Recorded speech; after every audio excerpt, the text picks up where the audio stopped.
Sometimes it's the little things that are the most scary. Those little incidents, unexplained happenings that pop out of nowhere can be the scariest of all. Today, we share 3 short stories from 3 different guests, myself included, that will make you stop and think, what was going on? What ghost caused that disruption in our reality that day? Listen and see if you have any explanations. Today on Homespun Haints. Hello, Hainted Loves. Welcome to Homespun Haints. I'm Becky. Hey, I'm Diana. And you have been hearing so many stories this season. Season 5. Here we are. We've actually had quite a few from Diana and I, which has been really cool. It's been nice to get so haunted, I won't lie. And this weekend, we're actually going to be staying on a haunted boat together. So. This is true. I didn't think about the implications of that until just now. So we may have even more stories from us soon. In fact, we've had a bunch of smaller stories that we've collected that aren't quite big enough to make a full episode, but they're still super scary. And we've been saving them up for today. Who are we going to talk to today, Becky? So we're going to talk to a man who likes to go by D. D lives in the Pecos Triangle. Is that in Which New is like the Mexico? more famous Bennington Triangle.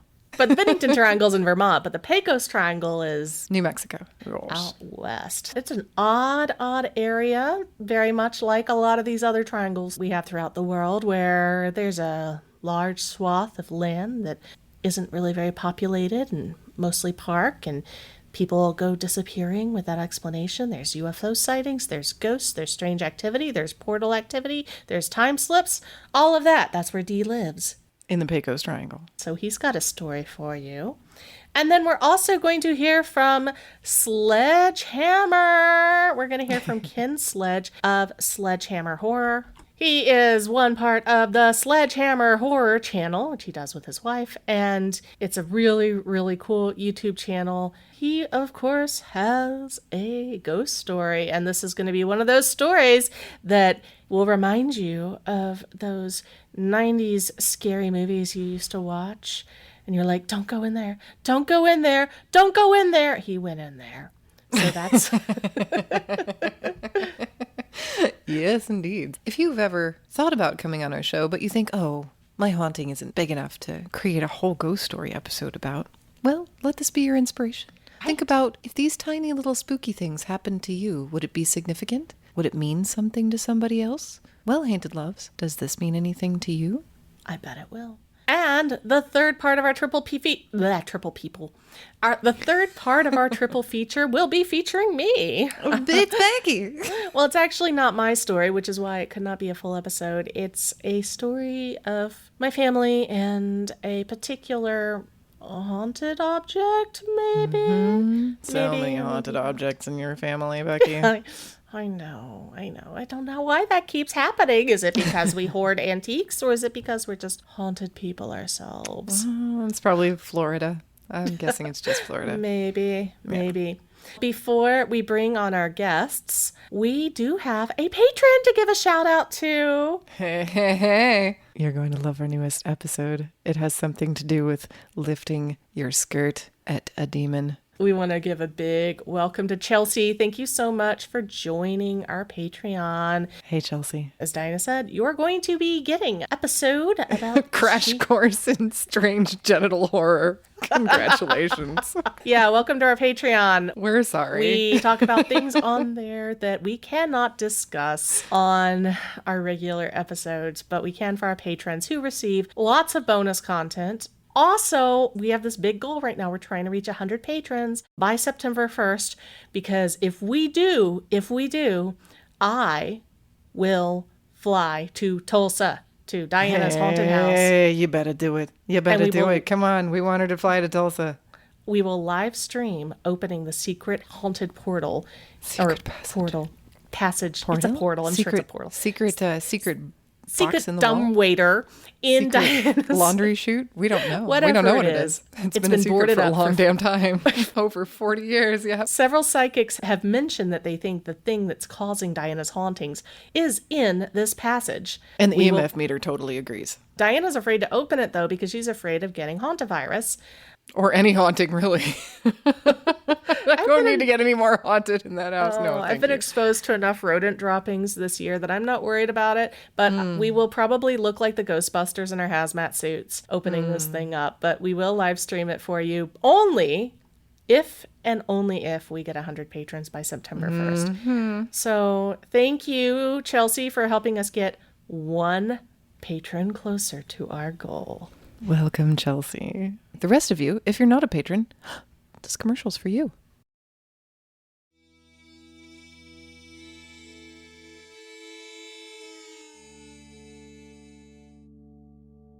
Today on the show, we have Dee, who is calling in from New Mexico, I believe. Is that correct, Dee? Pecos?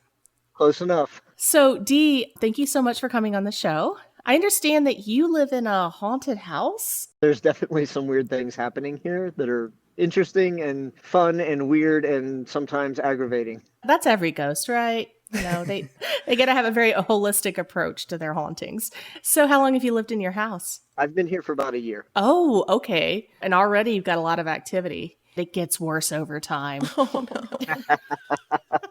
It's not my first go round, it's just my first go round here. Okay, so you've lived in other haunted locations. Yes, I have. Well, what would you say was the most haunted place that you have lived? The big quote unquote haunted place that I lived in this house where the woman who owned it previously had passed away. And she didn't die in the house. She died in the hospital, but she was old. She had lived there for like 50 years or something. And I bought it from her kids who had inherited it. There were some really interesting things that happened in that house, things moving. There were times where I would hear a voice, and it was really weird because it was like you could tell it was in the house with you, but it sounded really far away.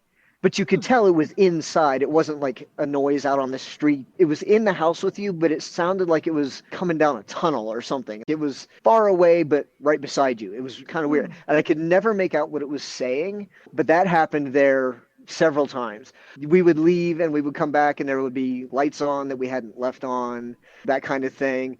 I would sometimes just randomly smell perfume.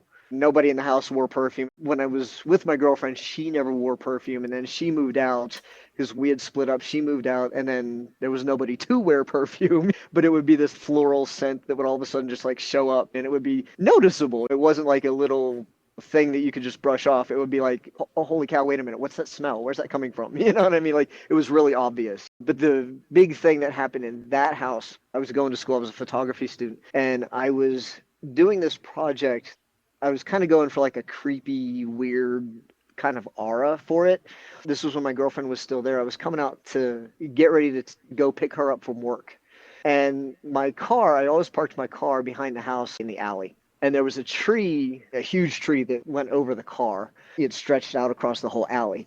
And I came out and there were all these feathers in the alley, like something had gotten a bird. I walked out, I just happened to notice, and I'm looking around and I'm like, oh, I wonder if there's anything here that I can, use for my project. And so I started like picking up the feathers and I found one little chunk of flesh.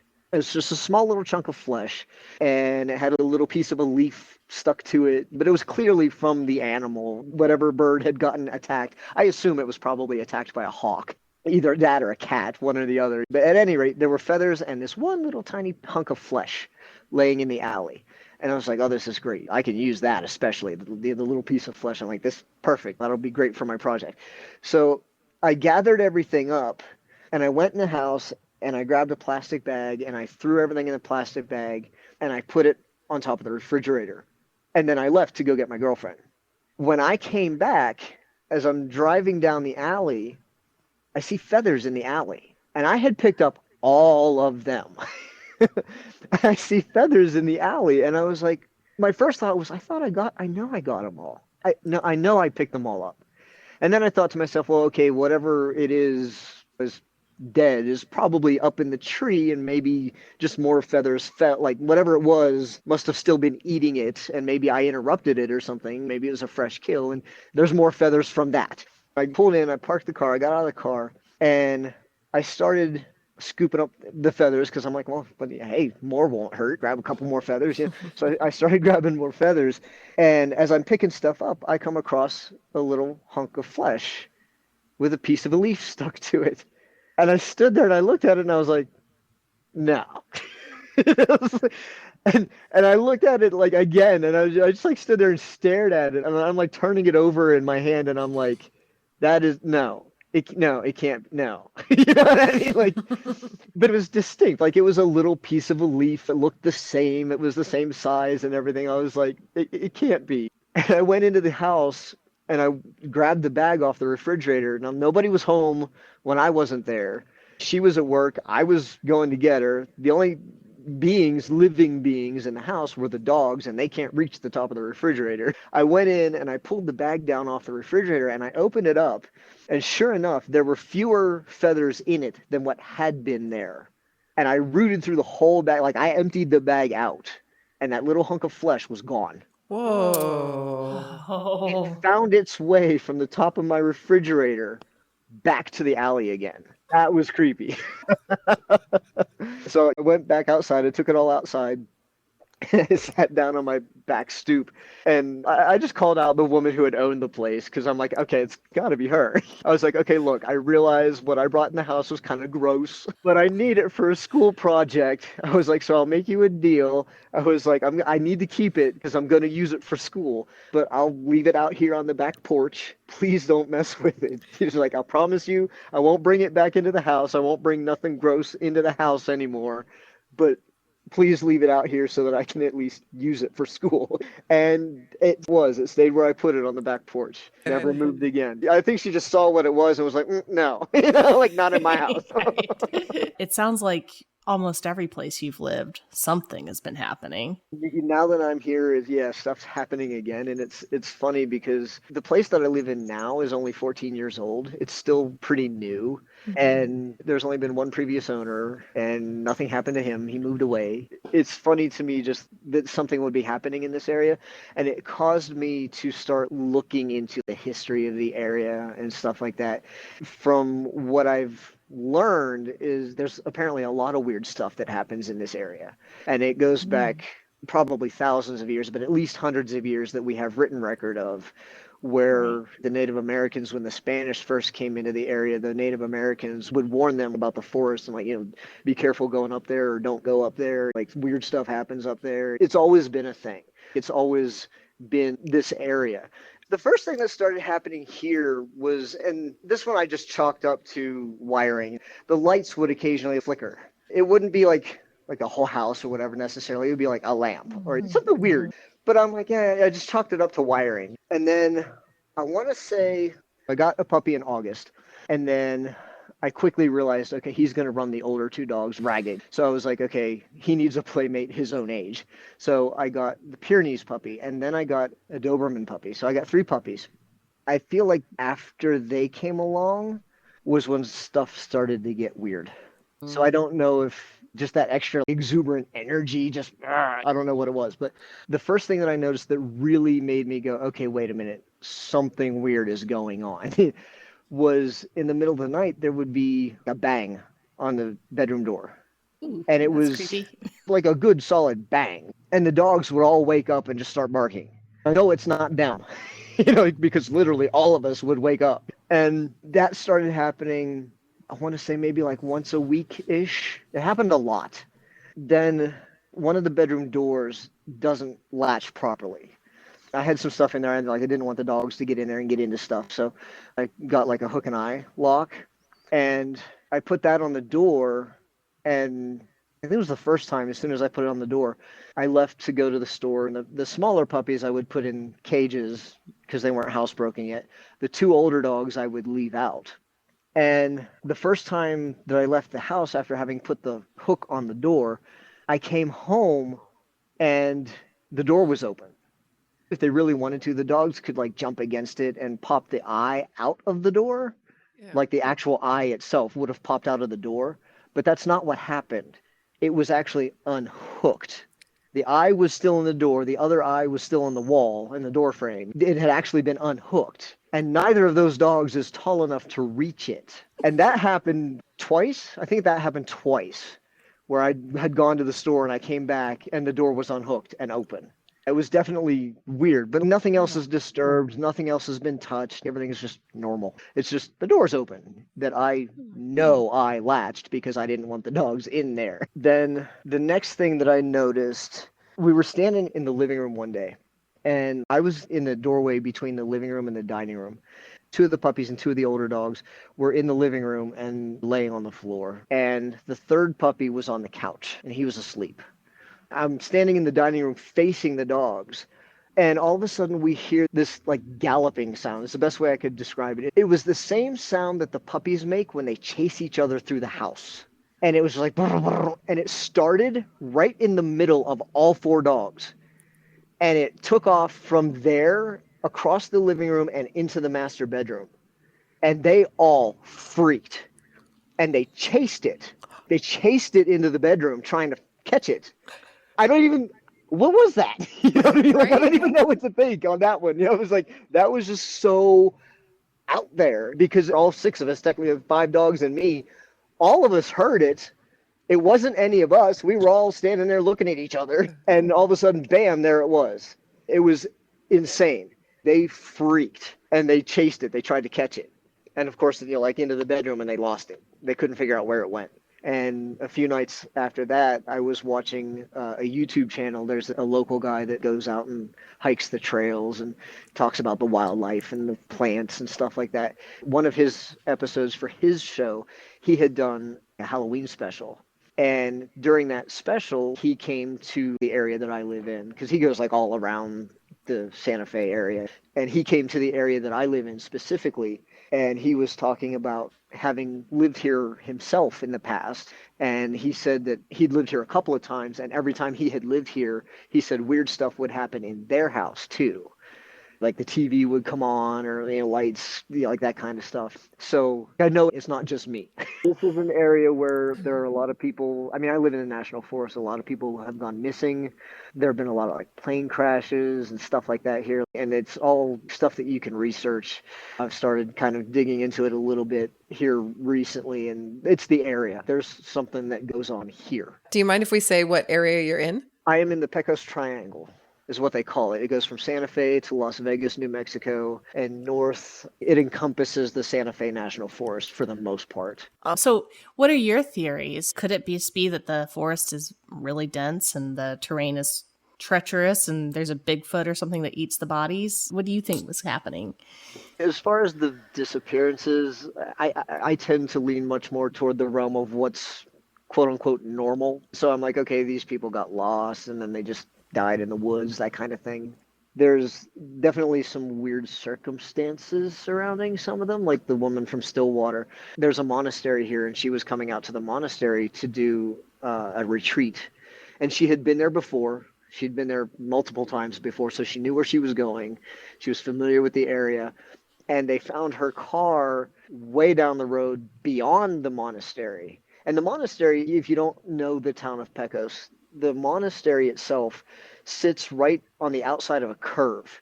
So you literally cannot miss, you can't miss it. If you miss the turn, you drive into the wall. The monastery is literally right there. You can't miss it. And she had driven past the monastery up into the forest, and she went up onto conveniently what is called Camino del Diablo, like Devil's Road. And she just drove up that road. It's a really rough road that you pretty much need a 4x4 to get up. And they were saying they were amazed at how far her car had even made it, because it really shouldn't have. When they finally found her car, they found her footprints all around the car. But they found no footprints going into the forest. It was as if she had just disappeared. And they couldn't figure out what had happened to her. They said all of her stuff was still in the car. Her purse, her phone, everything was still in the car. She just, and they said that she had footprints all around the car, like she'd been walking circles around it, and then just nothing. And they couldn't figure out what had happened to her. There was another gentleman that disappeared who was hunting, so he was armed. Like, I think he owned a gym, if I remember correctly. He was a martial artist. He knew how to handle himself, and he just, same thing, he just poof, disappeared. And they searched the area, and from one of the reports that I read, I guess the dogs followed a trail to a certain point, and then it was like his trail just disappeared. They couldn't figure out what had happened to him. He hasn't been found either. There was one guy that disappeared here that they found in the river. He had his skull was crushed in, and he had some broken ribs and stuff, and they couldn't figure out what had happened to him. The Pecos River up here is it's very narrow. It's like a creek. It's not really a river. It's very narrow. It's very shallow in most places.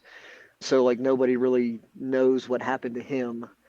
But there have been multiple disappearances here, plane crashes and stuff like that. Do people blame alien abductions for that sort of thing? Is that a common theory? That's a theory. There was actually an account, I want to say just the last year or so, where these guys were hunting up in Taos, and they said they saw aliens. That's one of those things I'm not so sure I believe in personally, but I hear enough about it, especially here in New Mexico. I mean, you have to with Roswell. Right. You can't not hear about it. We are thrilled to bring on Ken Sledge of Sledgehammer Horror. It is a YouTube show that he has with his wife, Ashley, and his name actually is Sledge. Apparently gets asked that a lot. And he talks all things horror movies. Do you cover books as well, Ken, or is it just movies? Most of the time it's just movies, but we do top 10 videos that talk about different subjects. So if it's horror related, we're probably going to talk about it. That's the life. The horror life. You mentioned before we started recording that you've been a horror fan probably as long as you can remember. How did you come about starting the YouTube channel? Was that just fulfilling a lifelong passion, or did you see that people just weren't talking about horror movies enough? I grew up in a video store. My mom and dad owned a mom and pop video store. What we do on Sledgehammer Horror, the main one we do is my first horror movie, where I bring guests on and we talk about the first horror movie they watched and how it affected them and what it means to them. And that was always a party favor for me. I used to do that without a podcast. I was talking to people at parties and stuff. And the pandemic hit and my wife was like, man, I really don't like spending as much time with you as I thought I did. You need to get a hobby. And so I tried it and people were interested, and I've just been having a whole lot of fun and appreciating every possible second that I get to do this. Kind of like this podcast is Becky's excuse to ask everybody what their ghost story is. Yeah, that was always my first question. Have you seen a ghost? So I'm sure you've shared this on your show, but what was your first horror movie? House, 1986. Ah! I love House. Yeah, it is to this day my favorite horror movie. I watch it once a quarter, like clockwork. I live in Michigan, and for my anniversary, my wife surprised me with a visit to California so we could see the house. Nice. Oh, how cool. Yeah, it was so dope. For us older people, our YouTube back in the day was walking up and down the aisles at the video store, looking at the cover arts, trying to decide what movie looked the best to you. And I think what it was, if my memory serves me correctly, my grandmother was so tired of watching Masters of the Universe, the live-action He-Man movie with Dolph Lundgren. Yes. And she was like, yeah, we're gonna find something new for you to watch. So you go and you pick something out. And my job, the video store we had was called Downtown Video. And my job as a young boy was whenever people would bring back the videos, we didn't even have a VCR in there. We literally had a VHS rewinder machine. So I would take the VHSs, put them in the rewinder, rewind them. And if I did that throughout the week after school, I got to take home one VHS and one Nintendo cartridge. Nice. And so House is the one that caught my eye. The finger hitting the doorbell, ding dong, you're dead. And I was like, I want to do this movie. And my grandma was like, I don't know. But we ended up watching it. And then since you guys have seen the movie, I can explain it a little bit. We used to play House. Like, we'd stand by the closet. And I'd be like, we're going to open it at exactly 12 o'clock. And then my grandma would do the door chime, and we'd open the closet door and act like monsters were coming out. That to me was playing house when I was a kid. Like that was whenever people were like, "Let's play house," I'd be like, "Dope! You guys want to play house? All right, I'll open the closet at 12 o'clock." And people were like, "The hell is this guy talking about?" I just wanted to be the mom. I don't closet 12 o'clock. This guy's gonna be a serial killer. Wow. I love that. I love that. What a great first movie, too. I try to explain to people that haven't seen it. It is the perfect horror movie, in my opinion. It's a love story. It's scary. It's got great practical effects. It's a Vietnam War story. There's action. There's legit funny comedy. There's good jump scares. It's got a twist ending that pulls at your heartstrings. I love it. I adore this movie. I literally wore out my VHS. It was a sad day. I seen the tape spinning, and I was the literal human Arthur meme. My first horror was Evil Dead, so I think it's somewhat on par.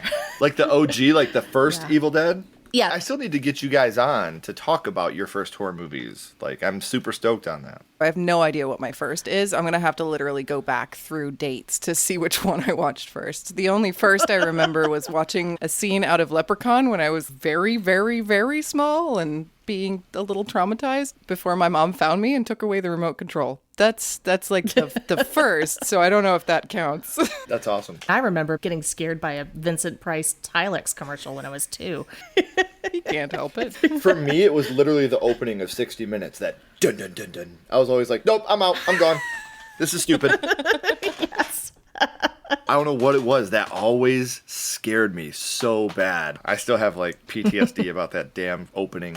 So, Ken, on top of being a lover of horror, you have a scary experience of your own that you want to share with us today. I do. When I was younger, I used to dabble in things I probably shouldn't have dabbled in that would alter your mind.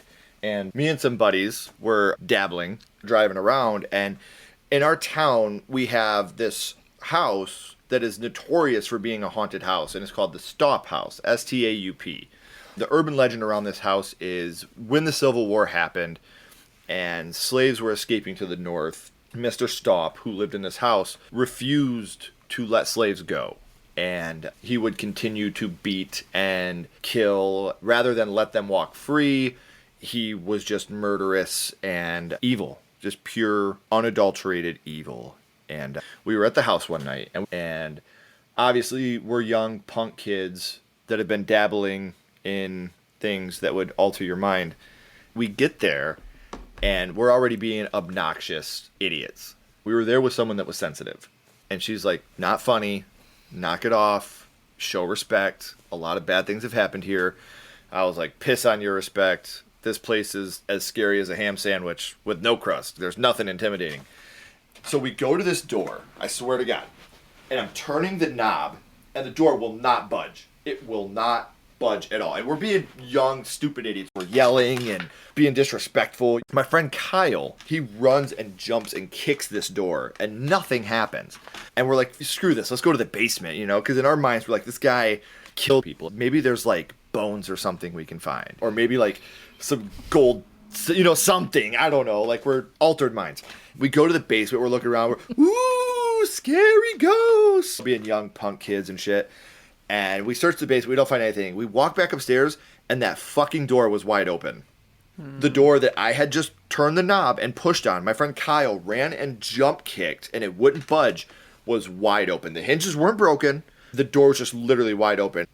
And I left. Like, I always thought, like, I was the super tough guy. Like, oh, if there was something, but no. No, there was literally like, it was like a cartoon. Like, there was a cloud of dust in the shape of my body where I used to be, and I was just gone. And this was legit. I've got little emo goosebumps right now just telling the story. I'll never forget the absolute fear that not only I felt, but the girl that came with us that was sensitive. Because she was telling us the whole time, this isn't funny, this isn't a joke, this isn't a game. When bad things like this happen, sometimes these people stay here and you're disturbing them. And we're like, disturb this. We're dumb. We're kids. We're stupid. And when I saw that door open, like, I was in the most severe state of shock and fear I had ever felt in my life up to that point. That is, until that point in my life, the scaredest I have ever been. This house was in the country. And when I say in the country, I mean 3 miles both ways as the crow flies was your nearest neighbor. So it's not like there was somebody in there messing with us. You would have seen cars. You would have known that somebody else was there. I legit was just so scared.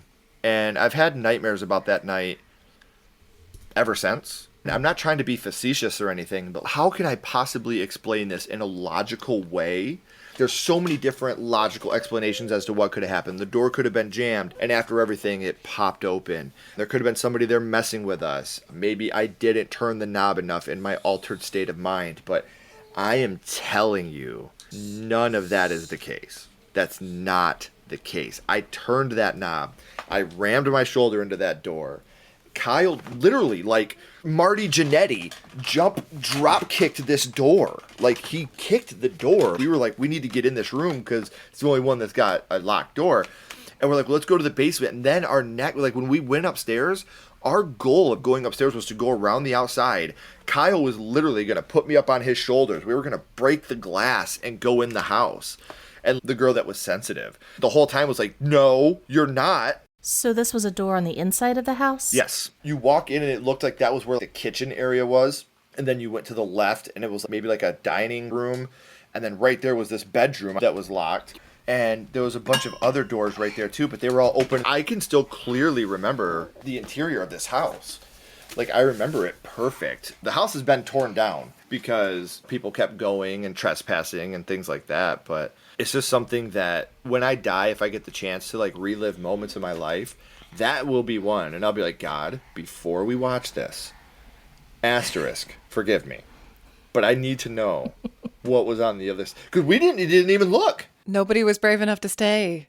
Oh, no. And I thought I was fast. Like, I got outside, like, guys, where are you? And they're in the car and it's running. That's how fast everybody got out of that house. Like, we seen the door open and me and Kyle looked at each other in pure fear. 'Cause that's something, again, when you're a young 16, 17-year-old kid and you hear about a girl being sensitive, you're like, okay, here's that attention you ordered. Lindsay, if you're ever hearing this at any point, I've lost contact with her. I'm very sorry. We were friends, but I was just like, yeah, okay, whatever, dude. Like, and I would have been more sensitive to the things that she was telling us. More of a cautionary tale. Don't be a douchebag.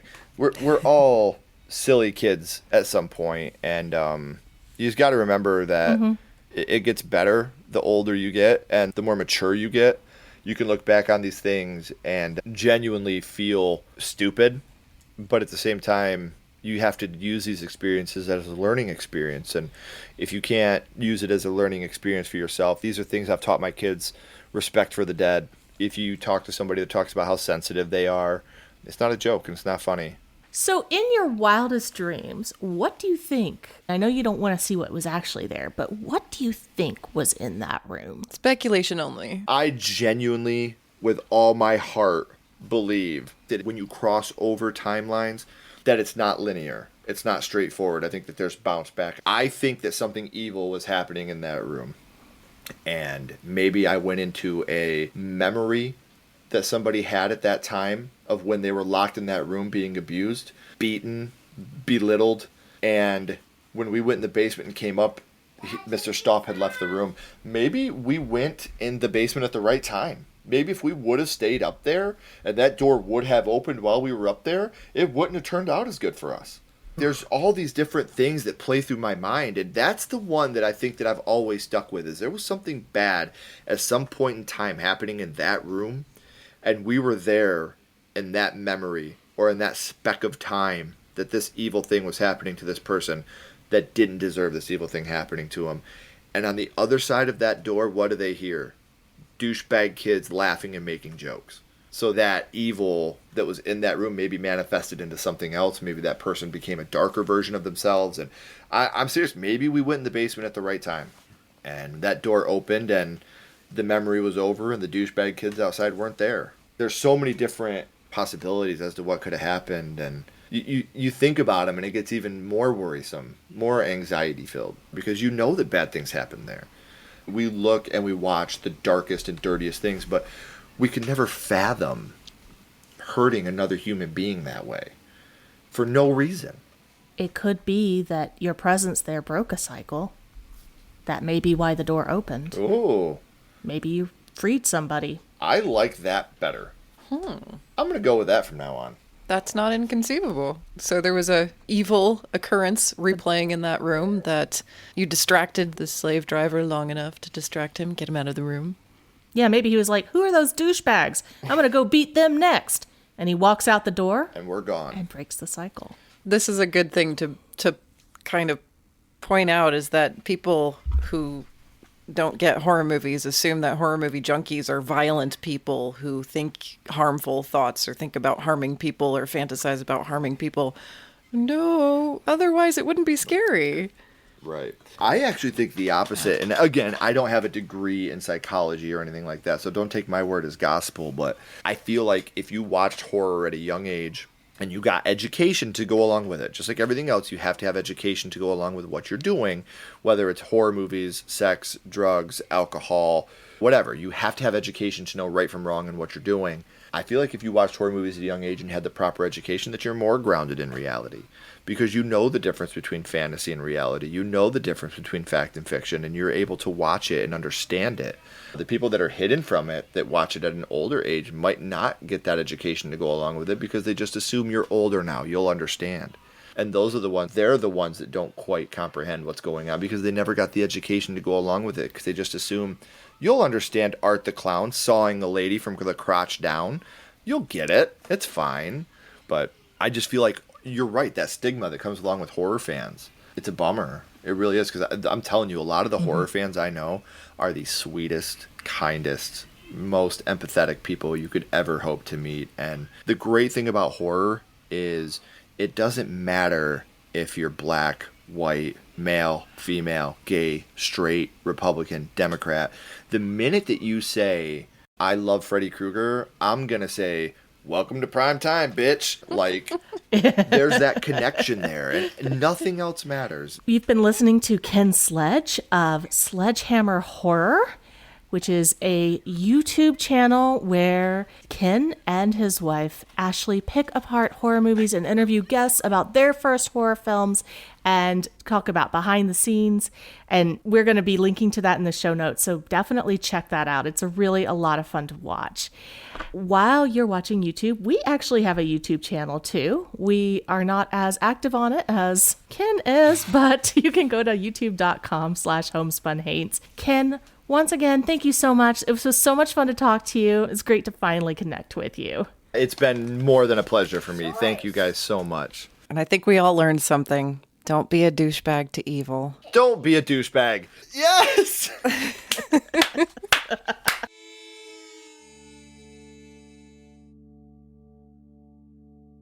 We are going to share another personal story today because this shit just keeps happening to us. We're so haunted. Diana, I am hoping that you can help me figure out what's going on with all of these strange occurrences that have been happening in my family. I've been talking a lot about my family lately. It's weird. I think there's just been a lot of synchronicities that have been happening. But I do have a very spooky story, and this is a family story. It's happened recently within the family. I hope you guys can help me figure it out. And it's going to involve a lot of history that I kind of sort of know about. The history of power plants. So in other words, give us a little bit of artistic license so that this will be a fun and interesting story. And then if you want to correct us later, fuck you. Or, you can always comment on the episode. That would be great. The more comments, the better. I know I'm going to get some of this shit wrong. Yeah. Diana, you and I just keep getting ourselves haunted. Some might say we seek it out. I don't know. Maybe. Hope you guys are up for another personal story from moi. Yeah, let us know how all these personal stories are going. You like them better? You like them worse? You're like, hey, what the hell? Why are you so haunted? We don't know. You tell us. We don't know. This is actually something that was relayed to me by my family. So this goes way back. Let's go way, way, way back to the 1950s in Lakeland, Florida. Ah, I know where that is. My grandfather was the chief electrical engineer. I don't know what his official title was, but he was the head honcho of Electrical Engineering at Lakeland Electric. I don't know if Lakeland Electric is still its own company or if it's all Florida Power and Light, but at the time, Lakeland Electric was its own entity, and my grandfather was the one in charge of the power, of the technical things. So much power. Oh yeah, and he loved it too. Did absolute power corrupt him absolutely? He did write a book about it. The power in power. There's a book he wrote about being an engineer at Lakeland Electric. That's cool. It is cute. Anyway, while at Lakeland Electric, my grandfather acquired a clock. Cool. Apparently, this clock is very rare, one of a kind, very, very valuable. I have a rare, valuable grandfather clock, too. You do. I wonder if it's haunted as well. Yes, probably. So power plants would often have a master clock. And the purpose of that is they wanted to maintain the frequency of the power going out through the grid to be at 60 hertz so that clocks that were plugged in would tell time accurately. That makes sense, because you get the power too juicy and your clock goes too fast. Exactly, or too slow. So the master clock has two clocks within it. It would have a mechanical pendulum clock, and then it would also have a synchronous clock that relies on that system frequency that's sort of plugged in. And the idea is that you had to make sure that they synced up. Ah, that makes sense. Like balancing a scale. Yeah, I don't understand how any of this works. Anyway, that's the idea behind it. So this clock, nowadays, it's all like connected to satellites and whatnot. They don't need this anymore. But back in the days of Lakeland Electric, they had this clock. And my grandfather somehow acquired one of the very first clocks like this that had ever been built. They made less than 100, I believe. Ooh, very rare. Once they got it figured out, then they started making more of them. And they had different serial numbers and different editions and things like this. But this was one of the very, very first ever. And he kept that clock. He kept that clock for decades. This clock, it was his pride and his joy. And somehow, I don't know when it stopped working. I know it always was in his house. It's an odd looking clock. Really weird looking. It was not for decor, and so it wasn't like decorative at all. It was just industrial, right? Yeah, it's very industrial, very big. Do not put this clock on a shelf. It needs floor space, but it's not like a grandfather clock where it's decorative. It's kind of a behemoth. But when my grandfather died and it stopped working, I think it had stopped working before he died. As much as I would love to say it ticked beautifully in the day he died, it just didn't, but I believe it had stopped working before then. If it wasn't documented, does it count? Does it count? No.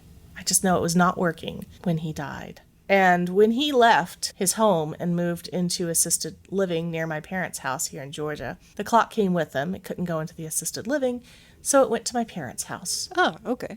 But again, this clock had not worked in years. In fact, come to think of it, I don't think it had worked since he left Lakeland. Because he brought it with him when he retired to Asheville, North Carolina, when he and my grandmother retired.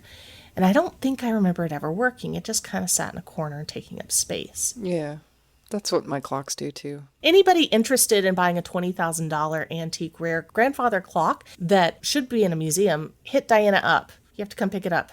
Etsy. Yeah, it's on Etsy. My store is Fascinating Gears. Go buy something. $20,000 clock. I give you a discount code. Don't worry. 10% off. Painted loves. Hey, that's $2,000. for That's a you. lot. Yep. Just for you. Seriously, do hit Dinah up if you need that, if you own a museum or something. So this clock, my mother took to so many clock experts. She went to antique dealers. She went to antique clock repair people. She dragged this clock all over town, all over Atlanta, hoisting it in the back of Dad's pickup, driving it here, driving it there. And it would stay for months at these clockmaker shops as they tried to get it to work again. Oh. And every time they would say, everything looks like it should be working. We don't know why it's not working. So which side didn't work? The electric side or the pendulum side? Nothing worked. No, neither. Neither. Oh. Yeah, absolutely nothing worked. Huh. And these people would say, it looks like it should be working. Everything's correct. And then they would also say, this is a one of a kind. We've never seen anything like this. Or they'd say, we've seen later versions of this. You've got something really rare and valuable here. And Mom would be like, I know, if only I could get it to work. Oh. They kept this clock for about almost 10 years. Your parents did? Yeah. Okay. Moved it to various parts of the house because it would take up space here, then they'd move it over there, take up space there. Every time they would find a new clock repair person or somebody who was supposedly an expert in antique things, they would take it and that person would have it for a long time trying to fix it. I think it became kind of a passion project for some of these clock makers because it was such a rare item, such a fascinating thing. So, clock doesn't work. Clock doesn't work. Clock doesn't work. Clock's freaking haunted. I know that.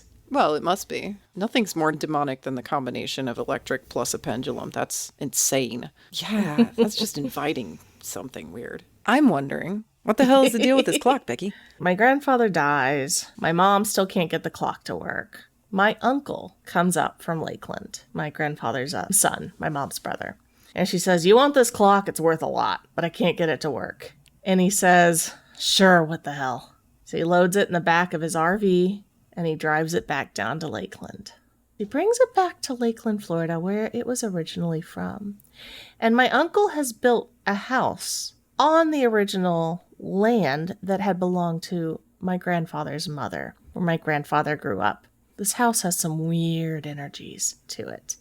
When I have stayed there, I've seen shadows, I've heard footsteps, I've seen figures.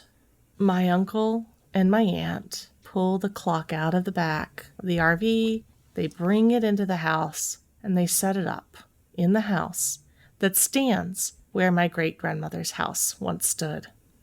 And as soon as they bring the clock into the house, the clock that has not worked for decades, the clock that has been to every clock repair specialist within a 25-mile range of Atlanta, that clock starts ticking. No! Which side? All I was told is it started ticking. It creepy. started working. It was not plugged in. It just needed the land. They hadn't even put the pendulum in it yet because they had to take the pendulum out for transport. So it had no pendulum and no electricity. And it just starts to work. Why? That's creepy. I don't know why. I don't know why. My father told me this story. My scientist skeptic father tells me this story, and he said the exact same thing as you. It's the land. It's the land. This clock must exist in Lakeland. The clock missed the property. Must have.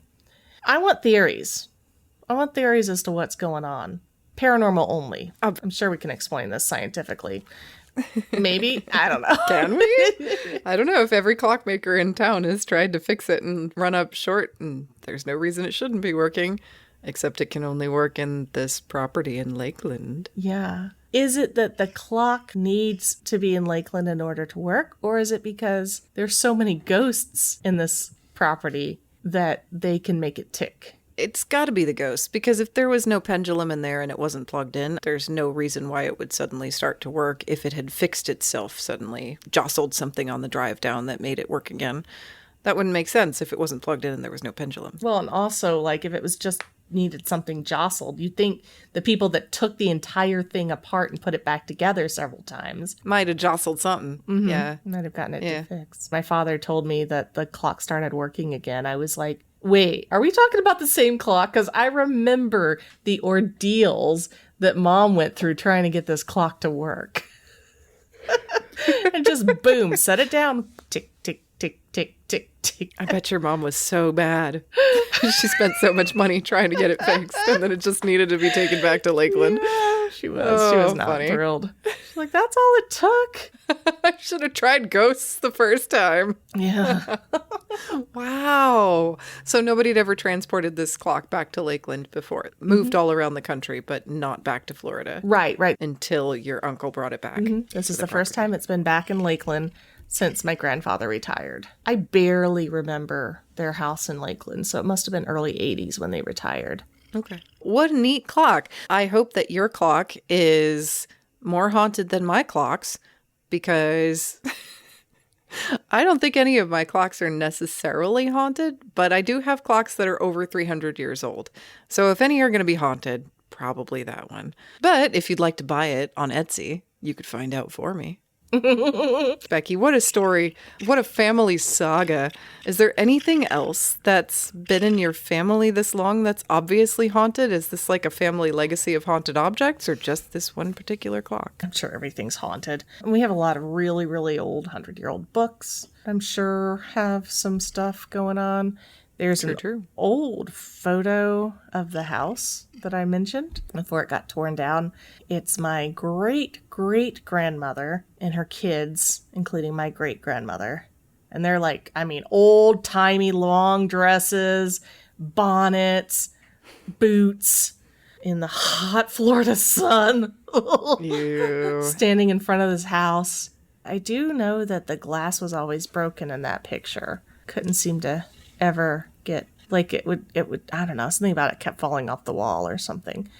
But every time I would walk by that picture, it just gave me the creeps. You would think somebody who loves history as much as I do and loves things about family and learning about our ancestors, you would think I would walk by that and be like, "Ooh, look!" But no, It was like, and I could just watch their eyes follow me up the stairs every time. It was just not a good feeling with that photo. Very haunted mansion-y. The eyes following you. Yeah, but in a very poor Florida farmer way. Well, we all know, and there's no debating it, that Florida is the most haunted state in the lower 48. Prove me wrong, because every time I go there, I have a spooky day.